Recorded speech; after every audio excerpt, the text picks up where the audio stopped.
Hello, so today we're just going to do a little bit of a for fun video. We're just going to be talking about augments. Today I'm going to talk about silver augments, and while I talk through them, I'm going to be ranking them kind of like on a tier list. So this is going to be more for fun.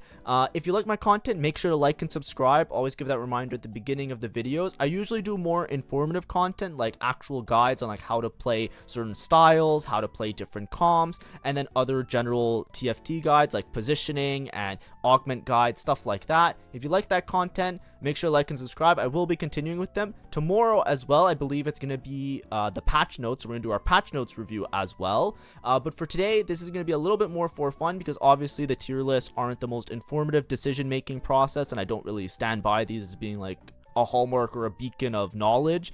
But either way, I just thought it'd be nice to talk about the augments. Last time I did this, I did all 3 of the augments. If you like this video, make sure to like it as well, because if I see that this video does pretty well, I'll do golden prismatic as well in later videos when I have the chance to. I just don't want to do it all at once because last time it was like too long and it didn't do too well, so I want to try splitting it up this time around.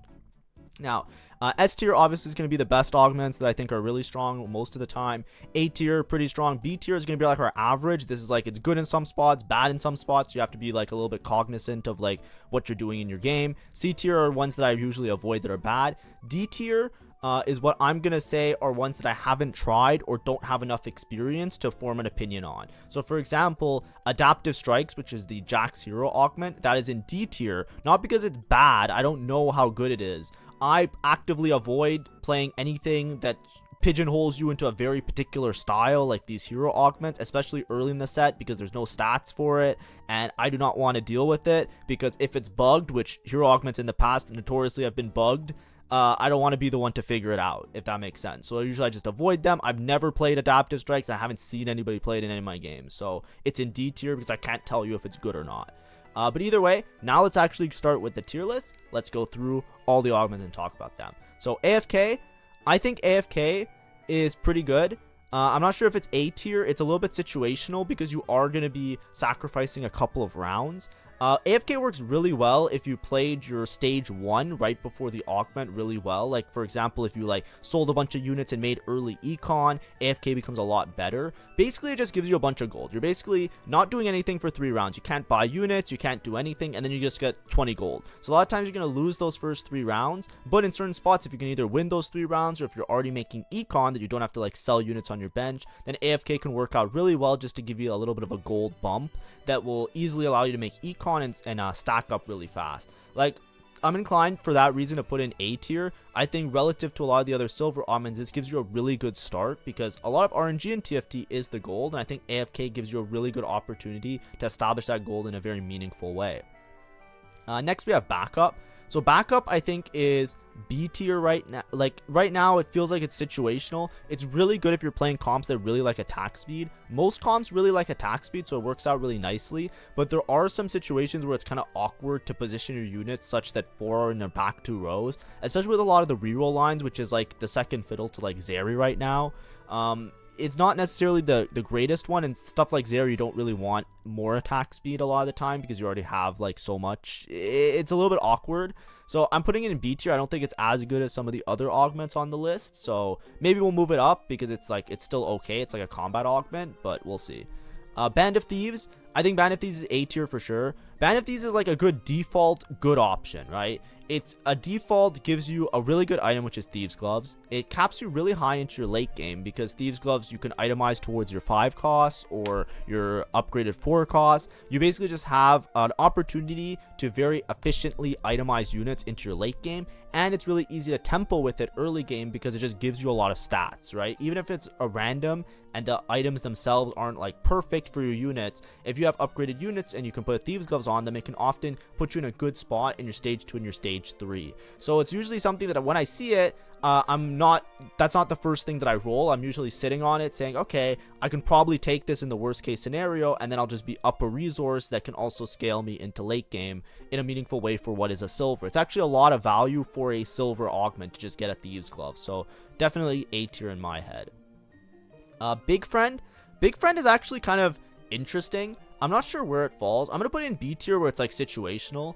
It's actually really easy to proc Big Friend right now because a lot of the comps that are played right now, like a lot of the common comms, have high HP units. I think Exotech has high HP even, and that's like not a bruiser related comp. A lot of times you're playing Gragas, and a lot of times you're playing like these type of things that kind of fit into your board. Vanguards deep usually have a lot of HP as well. So a lot of the front lines typically are either playing a bruiser or have value where you can get big friend value pretty easily. However, I do think that it's situational, because obviously if you're not playing towards a line where you have high HP units, this is basically useless. So that's why it's in that B tier. It's like you have to kind of think about it. Hey, can I make use of this? Yes or no, and then decide. And it's in B tier. Could be really good, could be really bad, could be useful, could be useless.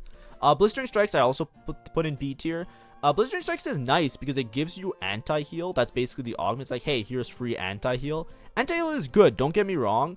The problem is that Blistering Strikes, it works only with the team's attacks. So some comps, like there's some comps where the unit, when it casts an ability, it doesn't actually proc the anti-heal. And in those comps, a lot of the times you want to make an anti-heal item like a red buff or a Morello just to put on them to properly spread the anti-heal. So Blistering Strikes to me, it's something that I usually don't take, me personally, because I usually just work my items in such a way that I have anti-heal. However, if you don't have anti-heal, or if you're not working into anti-heal items, like if you're using those components, for example, like anti-heal, like it uses bows or it uses rod, maybe you're making like as many Gwinsus as possible. You're playing like Zeri or Twisted Fate or Vayne or something, so it's a little bit harder to make anti-heal sometimes. Like maybe then like you want to take it because like it works really well, especially in those comps where they're like heavy auto attackers, so they're always gonna proc Blistering Strikes. But for me at least, I usually tend to avoid it because I'm like, I could probably just make that with an item anyways, and usually I manage my items in such a way that it's not super relevant, so I'll put it in B tier. It's definitely not bad because, you know, of course it can bail you out even, but it's just not like an instant click for me. Branching out, they removed the remover, so I'm putting it in C tier. I'm gonna be honest, there's some shit that you can hit. Like, some of them are good, don't get me wrong. Also, there's Branching Out Plus. I'm just gonna put them together, usually if it's a plus or a not, just to make it simpler. Without the remover, I really don't like this thing. Branching Out Plus, you get the Reforger. This is if you get it later in the game, so if you don't get it on stage 2. This one's a little bit better, but like, by the time you take it, it's like you're already usually committed to a comp, right? Like if it's stage 3, I'm not ripping a Branching Out and trying to pivot, you know what I mean? So the Reforger and the emblem actually doesn't matter as much. And now you don't get the Reforger with like the first version of it. So this is on the stage 2. So in my opinion, like it's not that great. So I try to avoid it because I think that it's a little bit too risky unless you're like, this is like a roll the dice type of play, right? It doesn't mean that you're gonna bot 4 with it. It doesn't mean that it's bad all the time. It's just like I usually just prefer to take something else and not just like try and rip something and hope I hit the exact thing I'm looking for, which is what it feels like a little bit more now, but maybe that's just me. Bulky Buddies I think is S tier. I always like Bulky Buddies. Definite bias here. 100%. If you watch my channel at all, I love generic combat augments that you can just slot into a board and you get a lot of value off of it. This effectively, if you structure it well with your board, you're getting 100 HP on everybody plus a 10% max health shield on half your board. That's basically what it means, right? Everybody's gonna get 100 HP and then half your board's gonna get the health shield because one of the bulky buddies is gonna die and the other one gets the health shield. That's insane value for a silver. It's insane value as a combat, and it works with pretty much every board, because every board, it just gives you inherent tankiness. Now, maybe you don't need tankiness, like if you're playing like 6 Bruiser or 6 Vanguard or 6 Bastion, but in a lot of those lines as well, your comp is structured around your front line being impenetrable, so Bulky Buddies actually helps those out as well. So no matter what, it feels like I can always fall back and say, yep, it's not a wrong decision to take it. It's very rarely that I look at Bulky Buddies, unless there's like another combat augment that's like specifically really good for my comp. Bulky Buddies is just something you can click and just rest assured knowing that it gives you some sort of value to your board. So that's why to me it's an S tier. It's like I always keep it on the roll. I'm never gonna roll over Bulky Buddies, and I'm usually just gonna default to it if I don't see something else that specifically is good. Button mash. Hero augments, I don't play them at all. I cannot give you an opinion on it. At one point during the set, I will try all of them out, and I will give you a guide on how to play them all. That time is not now. That will happen much later. So it is what it is. Called Shot, I think it's C tier. This thing is so risky, but it's so good if it hits. This is like maybe you can argue it's in B tier or A tier. Basically what it is, it's basically saying like, if you have a spot where you can win streak, and you know for sure that you're win streaking, this augment is giga insane, because basically what happens is it sets your win streak to 4, which basically just means that you get your streak gold earlier. So you're gonna get 2 gold starting from when you take called shot, I believe, and then once you hit your 6th streak, which is only in 2 turns, you're getting 3 gold per round. So not only does it give you starting gold, it also gives you that. It can make you be really rich and really far ahead of everybody, but that's assuming that you are the strongest. And the thing is that called shot itself is an augment that is not making you powerful, right? Like consider so you take called shot and somebody has an equally strength board to you, but then they take Band of Thieves, right? Or they take bulky buddies. They're taking an augment that strengthens your board. This is an augment that's saying, I'm gonna win streak, but it doesn't actually make your board any stronger, which is why it's really risky, because you might look at your board and think that you're really strong, but then somebody else has an augment that makes their board stronger, that compensates for the fact that you already have a high roll spot. So, you know, if you're not win streaking for a large portion, I think you need to win streak on stage 2 for this to be like kind of worthwhile. Maybe not. It gives you 4 gold. You need to win a couple rounds. And what I'm saying is, I see it so many times. People just take called shot, lose a round, and then there's a lot of RNG with it actually cashing out. Compared to other ones that give you gold, it's a lot harder to manage. So I'm putting in C tier. Caretakers, I think, is A tier. Right now, there's a lot of good reroll lines, and a lot of times you're trying to default into a reroll line if you don't have a spot for one of like the really strong comps. So Caretakers is something that helps you. A lot of the 2 costs are good to hit. Like there's not that many that are bad, in my opinion, right? Like Darius, you can just play towards Twisted Fate. Echo's maybe one of the worst ones. Graves, you can use to tempo really effectively with Golden Ox. Alawi maybe is not too good. Jin is great. I think LeBlanc is great. Maybe LeBlanc's a little bit so-so. Fury, I think, is great. Rost, I think, is great. Siobhan, I think, is great. Skarner, I think, is great. Twisted Fate. These last 3 are all like instantly just give you an insanely good comp to play. So like of the ones that you can miss, I would say there's like, you know, maybe like 4 or 5. It's like a third of them aren't that great, but like they're still okay. In the worst case scenario, the thing that's great about it is that you can still use it as Econ, right? Like Caretakers gives you a 2 cost every time you level up, and you get 1 at the start. So if it's something that's really bad, you could just sell it and use it as gold in the worst case scenario, which isn't necessarily what I would recommend all the time. I think that it's more fun to like actually play around your Caretakers, but there are a lot of them that are just like really good, and then there's some of them that are instant wins. Like think Vigar, right? Like Vigar is so good, because the biggest problem with Vigar is that you need to hit this dude and then also be able to level up in order to like play like your full like max cap techie with Viego. But if you just get him by leveling up for free, it removes so much of that variability. You're just strong in your early game, strong in your mid game. You can just push levels, fast 9, play the rest of the techies, and you have the Vigar 3 anyways, because you're going to get him from level up. Like there's stuff like that that just makes it so good. It's not like broken. Like I wouldn't instant click it, because like, you know, if you have a spot for a different comp that you don't want to angle towards a reroll based on your lobby, then maybe not. But like I think it's A tier. I actually really like it in the current landscape of the game. Seasoned Assist, I'm going to put it there. Climb the Ladder, it could be really good on certain comps, really not so great on other comps. I think this is best with like Anima, in my opinion. Street Demon, it gives stats, and Street Demon already gives you stats, so it's kind of like feels like diminishing returns. But this is like if you're playing a deep vertical trait, like even if you're playing like deep Divinicorp or something, that's when these are really good. Or even like Executioners, it could be good with. Anything that you want to have like stacking stats and you have multiple of the same units on your board. It can also work really well with like Slayer Vanguards, because they'll just gain a lot of stats amongst themselves. So I think it's pretty good. But like I said, if you're not playing towards a specific vertical, or even Exotech, but if you're not playing towards a specific vertical, then I don't think you get much value off of it. So it's like in that B tier. Component Buffet, this one's like, I put it in B tier. If you're in a spot where you need to force a comp, it's really good. If you don't need to force a comp, like I think you can usually play around your components a lot. Like it's not that important, I find. So it's somewhere there. Corrosion's probably B tier. I think it's like not super great, not super crazy. It does work, I think, in addition to Shred Sunder. Not in addition, but it like works like adjacent to it. So you can use this really easily to like help you in your early game, but it also requires you to have like a lot of front row units, so it's a little bit specific in what you're playing.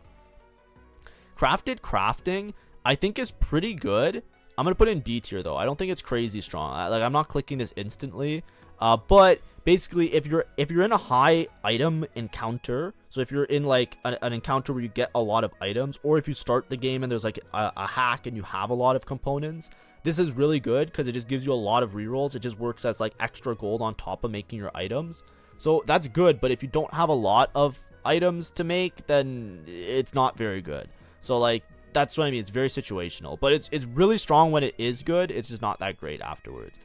Delayed start. I think delayed start is like giga broken. I'm putting an S tier. I love delayed start. Delayed start usually just lets you tempo so easily. You get 4 upgraded 1 cost units. Like, yes, it disables your shop, but this is just like such a giga opener, because what it does is like the main thing is the first couple of words, the first 5 words: sell your board and bench. So not only do you get basically what is it, 4 times 3, you get 12 gold, right? This augment says get 12 gold, but then it also sells all your other units. So a lot of times it's not like stuff like AFK, for example, where it's like it gives you 20 gold after 3 rounds, but you can't like sell units to make interest and stuff. It like sells your units for you. You can start making interest, and a lot of times you win streak because you have a bunch of upgraded units. It is just so good. It's so much tempo. Even if you don't completely win streak on stage 2, like your delayed start doesn't give you like a broken 1 cost, you can even sell them after your couple rounds, like after your 3 rounds, and you get an extra 12 gold, right? Like, let's say you lose the first couple rounds, you can just commit to a 5 loss streak and you're up so much gold on the lobby. It is actually absurdly good. Like, in my opinion, I think it's like one of the best silvers. It's like, maybe if you see something specific to your spot, you might want to take something else, but this just gives you such an HP lead. I feel like it gives you such a golden HP lead. It's just always worthwhile. Diversified, I'm going to put in B tier. It's like average. I think if you can get to a board where you're playing 6 traits, so something that plays like a Divinacorp and like has good traits, it actually works out really well because you're getting 2 gold per round, which is pretty valuable for a silver.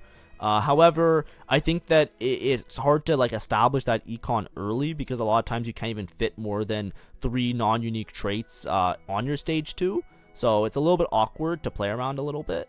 And then we have diversified portfolio after. I'm just going to put the pluses next to them because I think it's a little bit easier. I'm not going to like split them unless there's like a clear reason to split it. Dummify. I think Dummify, it's a very situational S tier. So I'm going to put it in A tier. Does that make sense? You can only take Dummify if you have a lot of gold already, because it sells your bench. It doesn't sell your bench. It removes all the units. You lose all your board and your bench, which effectively translates to a lot of gold. Remember we were talking about delayed start? It sells your bench, which means you get gold for all the units on your bench, but then it also gives you the units on your board, which you can future sell when you have to upgrade your units. So it's effectively like a lot of gold in itself, right? Dummify is the complete opposite of that. You lose everything on your board. You lose everything on your bench. However, Dummify is like such a high cap, giga strong augment because you just have like a 10,000 HP dummy that you just like show to your opponent and you're just like, fuck you, you can't do any damage to me. So like, it's like definitely broken, right? It's definitely really strong, but you have to have really good econ already because you're going to be losing so much gold. You're going to be so far behind on gold. You won't be able to level. You won't be able to sell and swap units. You have to buy new units to like fill in your board, which is also going to cost gold on the actual turn you take Dummify. So like, you need to already be rich in order to take it. So because it has such a harsh condition, as crazily strong as I think it is on pretty much any board that you would want to play, it is very situational. So it's not like, I don't want to put in B tier because I think that the situations, like, how do I phrase it? I think that it's stronger than any of these, right? Some of these are situational, but I think Dummify is like stronger than all of them. So that's why I'm putting in A tier, but it still has a heavy condition. You can't take it easily. So hopefully that makes sense. Eye for Eye, it gives a lot of components. I think it's A tier. I think it's just a lot of value for what it is. You can farm like 3 components for a silver, which is actually really powerful. You just have to play around it. So like Eye for Eye can actually give you a really high max cap. So I actually really like it. I'm down to put in A tier. Find Your Center, I think is situational, B tier. Some comps it works out really well, but then it also forces your hand with your positioning a little bit, so it could be a little bit grief. I really liked it when playing Street Demon, Rengar. I thought it was really cool because I got Rengar, Find Your Center with Street Demon Hex in the middle. So he just got giga bonus stats. He had like 100% crit because of Executioner. He had giga damage amp, giga HP from this. He had a bunch of base stats from Street Demon. It actually worked out really well. Like, that's what I mean. It's like situational in that regard. Fine Vintage, is that still in the game? I don't know if this is still in the game, so I'm just gonna put it on D tier. I don't have an opinion on it. I haven't seen it in forever. Fire Sale. I think Fire Sale is pretty good. I'm gonna put in B tier though. I think it's like you get a 3 cost or lower and you gain 1 gold. I think it's just good econ, right? It's like if you need econ, it's all right. Glass Cannon. Glass Cannon I think is situational as well. It's similar to like backup. It's it's based on if your comp can take advantage of needing damage amp and having units that work in the backline. Good for something. I'm actually starting to like good for something a lot. I think good for something gives a lot of gold for what it is. You can farm so much gold for so long. This 50% chance, I think it got buffed at one point. I don't know when it got buffed, because like I don't remember it being 50%. So maybe that's just me. Maybe I'm just dumb as bricks. But I've been seeing a lot of good for something boards, and they farm so much gold. I think out of the gold generation ones, it's definitely better than some of the other ones. I'm down to put in A tier. Healing orbs, I actually really like healing orbs. I'm gonna put healing orbs in S tier. I think healing orbs basically, for every enemy that you kill, you get 200 effective HP. That's kind of how it works, roughly speaking. It's actually a lot of value. I think that if I see healing orbs, I'm reluctant to roll it. I'm down to just hold it as a generic combat, no matter what board I'm playing, because I'm down to just get like an extra 200 HP here and there. If you relate it to bulky buddies, right? Bulky buddies is like 100 HP on your whole board. Healing orbs is like 200 HP with the condition of killing a unit. So it's like it works out almost like to me it works out equivalently. Maybe it's worse than bulky buddies. I'll put in A tier. I'll put in A tier just to appease the people. But there are some comps that this is really broken with. Think Shaco. Think anybody that dives the backline. Shaco, Rengar, Zed, right? Because then the healing orbs will proc on them because they're the ones killing the unit and they're going to be the closest to it. Health is Wealth, I think is B tier. If you need Omnivamp, it works out pretty well. Iron Assets. I actually like this because it gives a lot of gold. I'm going to put in B tier though. Item Collector, I think is also B tier. These are just like generic but not very strong. Item Grab Bag, same thing, B tier. Just gives you a single item. Kingslayer, I hate Kingslayer. I'm putting it in C tier. I know that some people really like it. I feel like I never can get value off of Kingslayer, and I feel like the only time that it works is like in a very specific scenario similar to Called Shot. It's like, it's so ridiculous because basically you want to lose every round and then you just want a Kingslayer up in your stage 2, but the econ that you're getting in stage 2, it's like you're purposely trying to sack yourself to like and then spike your board in the mid game, and then like you lose Kingslayer value so fast because like a lot of it is matchmaking RNG as well. Because like other people can just lose their board, and sometimes the lobby, like this works really well if there's like clear high rollers and clear low rollers, so you can always find yourself in that like 4th or 5th position of HP. But sometimes the lobby just evens out and then your Kingslayer value is like literally nothing for most of the game. It's so awkward. It gives so much gold if it works, but like you have to have an insane spot for these, right? It's the same with all of these, right? All of these can be like giga winouts. Obviously every augment can, but like I don't know, late game specialist as well, C tier. You can't just start a game and say I'm gonna fast 9, right? Like you can't just start the game off, because late game specialist you get like early on, right? Or roughly speaking, if you look at your game and you just say I'm gonna fast 9 this game, it means you're either in Disneyland or you don't know what you're doing. Like, no offense. I don't mean that in a disrespectful way. Sorry. Maybe that came out a bit harsh and rude. What I mean to say is that you have to decide if you're going level 9 once you have your level 8 roll down. Because if you're playing towards a level 9 comp, you need to be stable on level 8, or you need to be ahead of the game on stage 2, right? You either have to have a huge HP lead that you don't care about stability on level 8, or you have to be really stable on level 8, both of which you do not know at the time that you're clicking this augment. The only time this can maybe be clickable is if it's a high econ galaxy where you know everybody is going to make it to level 9, but even then, I would say that you're better off taking a combat or some other augment that gives you the gold up front, because you'll have an easier time making it to level 9 and you'll probably won't sack your whole game trying to play around fast 9ing. That's what I mean. Like, you know what I mean? Like, what's better? Taking late game specialist or taking eye for an eye that actually gives you components, and then you can just cap higher and just make it to level 9 a little bit later. It's like the extra 33 gold. Is that really like a reason for you to throw your game? That's what it feels like a lot of the time. It's like there's other options that can get you to the same spot, except they're less risky because they give you upfront or earlier cash outs or rewards or value or power levels or something like that. You know what I mean? Like any combat augment, right? Like let's say Band of Thieves, right? I could take late game specialist. It gives me nothing until I make it to level 9, which I don't even know if I will make it to level 9. Or I can take Band of Thieves. I can win out most of the stage, and then I can decide to go 9 later if I have to. And if I go level 9, I'll have the goal anyways because I just won a bunch of rounds because I took Band of Thieves. That's what I'm trying to say. That's what I'm trying to explain. It's like it's very situationally okay to take, or in my opinion, it's very situationally like a good idea to take. Latent Forge, B tier. If you're playing around an artifact comp, it can work out really well. Lineup, same thing. If you're playing around a comp that really wants armor and MR and you play a lot of frontline, it can work out. Lunch money is situational, but this gives so much gold, right? Basically, when you do damage, you basically get a bunch of gold. This actually, I think, like, it's situational in the sense that you have to be strong when you take lunch money, but you get a lot more value off of it, right? It's not like Called Shot where you have to keep a win streak. You can just like lose a round or two with lunch money, but you can still get a lot of gold through like cashing it out. And you don't have to commit as hard like Kingslayer, where you have to like first get like an HP deficit in order to like get it. So like I think lunch money, it's situationally okay, right? It's maybe like bottom of B tier. You can argue C tier if you really want to.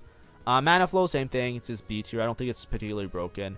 Mentorship, I think, is A tier though. It's a lot more flexible, right? A lot of these augments, when I put them in B tier, even if they're combat, it's because they're not as flexible as some of the other ones, so it makes it harder to justify taking in certain cases. Mentorship, you can usually get pretty good value off of it in a variety of comps, which is why I put it a little bit higher. Same with like healing orbs or bulky buddies, right? Like these things are a little bit easier to play around. Misconnections, I think it's sometimes good. It's usually just for Econ. One for All is really good if you're playing around 1 costs, obviously. 125, I think, is like, I don't know, I think it's C tier. Like, usually if you're taking this, you're just hoping for the bailout, right? Like, usually when you take 125, it's usually like, I really hope I hit the 1-5 cost I need. Like, unless you're playing a comp where it plays around multiple 5 costs, I guess maybe we'll just put it in B tier. Because there are some comps that you can play around multiple 5 costs, right? Like, think like Strategists. Like, you know, it could be good there. 1, 2, 3 is a lot of gold. I actually put this in B tier. It's actually pretty good for how much gold it gives.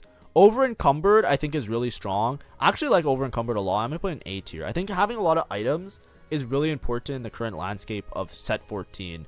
Like, I know you can get a lot of items from hacks and stuff, but just having like an early advantage is really powerful because of how strong rerolls are. Right, like a lot of these augments that where we're looking at like getting gold or getting like extra components and capping higher, it benefits a lot of reroll comps because if you have multiple 3 stars, you want to be able to itemize them as early as possible. So stuff like Over Encumbered helps you because it gives you a lot of direction early game, and it can put you in a really good spot for reroll, and then you can play around it. In addition to just being able to play it more generically around 4 costs and stuff, but that's why I bump it a little bit to A tier. Now, Pandora's, I fucking hate this augment. I'm putting it in C tier. Because like I played a game of Shaco and I started the game out with 3 Shacos. I rolled and I found 6 Shacos, and I literally sat for up until stage 6 and it never gave me a Shaco, and I was rolling 3 1 costs on my bench. This thing is so fucking RNG. It is so ass. I would rather take anything else. I understand some of you guys love it. I understand that some of you guys will say, but what about like if you need a 5 cost, or what if you need this? Like, I understand how to play Pandora's. Trust me. I played Pandora's when Pandora's was an encounter and it wasn't an augment in set 9. I understand all the tech with Pandora's. Trust me. I know how to play around it. This shit sucks. If you can avoid it, avoid it. Like, it's like you're literally just gambling. It is so annoying. And sometimes you can win out with it, and sometimes it does literally nothing, and it just griefs your whole game because you have 3 spots on your bench that are just doing nothing for the whole game, and you're just holding a bunch of units for no fucking reason. I hate it. But that being said, just to appease the fans, I'm gonna put it in B tier because I'm a person of the people, and I know that there's gonna be people that are gonna be upset if I put it in C tier. So I'm gonna put it in B tier, but I made a vow to myself for the rest of the set to never take Pandora's, and I always do this every single set. I play 1 or 2 games of Pandora's bench, and then I decide to myself, yes, I was still right, I hate it, and it sucks, I'm never going to take it again. And I've already reached that point in the set, and I've only played like 20 games, so, you know. Now, Pandora's items, I think, is also B tier. I think if you need to take it, you can. Pandora's items actually really good as a silver augment because it gives you a component. So the relative value of it is actually not that bad, right? If you think about other augments, right? Like, for example, think item grab bag. Item grab bag gives you a completed item. So that's 2 components, but it's a random completed item, and you can't do anything about it. Pandora's gives you 1 component, so it's like half the power, but you also get to like rearrange your items to be perfect items. So it's actually a lot of value for a silver. Pandora's is generally considered to be pretty shit in its gold and prismatic variations because it's not as much value for what it is, and often Pandora's items is usually really bait and it's really slow in terms of actually giving you the components that you need. But as a silver, it's actually pretty strong relative to the rest of the party, but like the rest of the augments, because like it gives you a good value in giving you a component as well, and it still keeps its effect, which is the same amongst all 3 tiers of it. So it's actually a lot better as a silver augment, relatively speaking. That being said, I wouldn't take it unless I really had to fix my items, right? It's usually like a bailout, or if you're trying to hard force towards a certain reroll, like let's say you have a good reroll spot but your items aren't good, and then you see Pandora, it's like, okay, perfect, this solves my problem.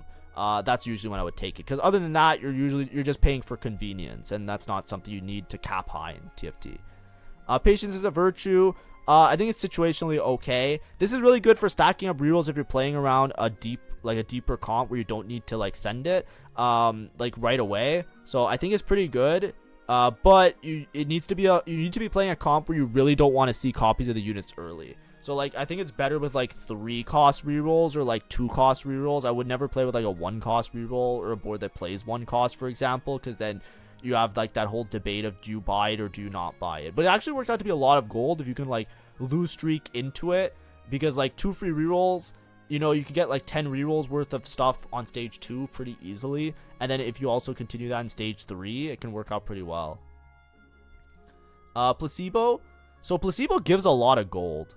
I like placebo a lot for the amount of gold that it gives. I'm just gonna put it in B tier, honestly. Like placebo usually just take for the gold. The attack speed is bait. We're not talking about the attack speed. It's just a lot of gold early, so it can establish your econ very fast, very effectively. Like I think in the past I put placebo in A tier, but I think like people started yelling at me saying that it's not that good. So like I just don't want to hear you guys, so I'm just gonna put in B tier, and then maybe you guys will be like, okay, you know what I mean? Preparation I think is broken. Preparation I think A tier. Is preparation S tier? 20 health, 2 attack damage, 2 ability. I think it's S tier. I'll say it. I think if you're competent, like, and you can play around preparation, like I don't even think I'm good enough at it, but if you can actually play around preparation, this shit gives you so much stats. Like actually, like it actually just gives you so much stats. I think it's actually like really good. Pumping up, I think in the current landscape is really good. I'm down to put in. Does it give you any gold? No. Okay, I'll put in B tier. Recon ball, very situational. I'll put in B tier though. Restart mission I think is really good. I'll put in B tier though because it's hard to say. Rig shop I think is situational, also B tier. Risky moves.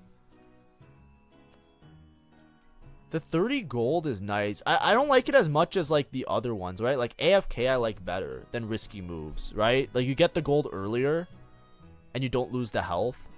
Rolling for days, same thing, right? These are all like generically okay. Silver spoon I think is situational, but it's pretty good because a lot of times with silver spoon you can just push and be really heavy tempo on your lobby.